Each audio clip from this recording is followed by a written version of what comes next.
Latinization is the practice of rendering a non-Latin name in a Latin style. It is commonly found with historical personal names with toponyms, or for the standard binomial nomenclature of the life sciences. It goes further than romanisation, which is the writing of a word in the Latin alphabet that is in another script. In the case of personal names, it may be done to more closely emulate Latin authors, or to present a more impressive image. It is carried out by transforming the name into Latin sounds, or adding Latinate suffixes to the end of a name, or translating a name with a specific meaning into Latin, or choosing a new name based on some attribute of the person.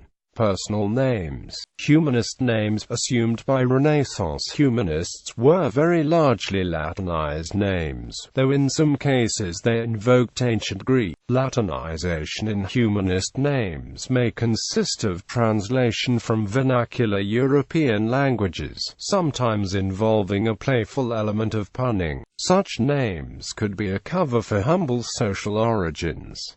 Scientific names. Latinization is a common practice for scientific names. For example, Livistona, the name of a genus of palm trees, is a Latinization of Livingston. Place names. In English, place names often appear in Latinized form.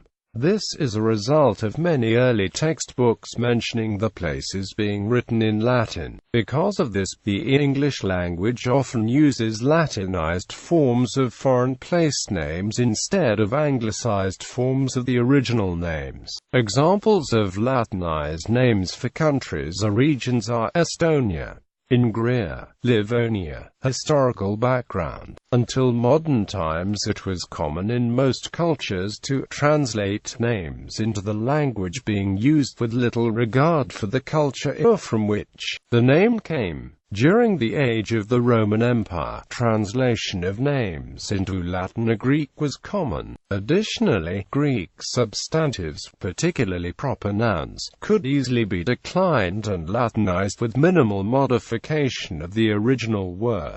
During the medieval period, following the collapse of the empire in Western Europe, the main bastion of scholarship was the Roman Catholic Church, for which Latin was the primary written language. Medieval priests, in fact, were almost exclusively the only scholars and scientists in Europe, and, as a result, Latin became firmly established as the scholarly language for the West. Though during modern times Europe has largely abandoned Latin as a scholarly language, a variety of fields still uses Latin terminology as the norm. By tradition, it is still common in some fields to name new discoveries in Latin, and because Western science became dominant during the 18th and 19th centuries, the use of Latin naming in many scholarly fields has gained worldwide acceptance, at least when European languages are being used for communication.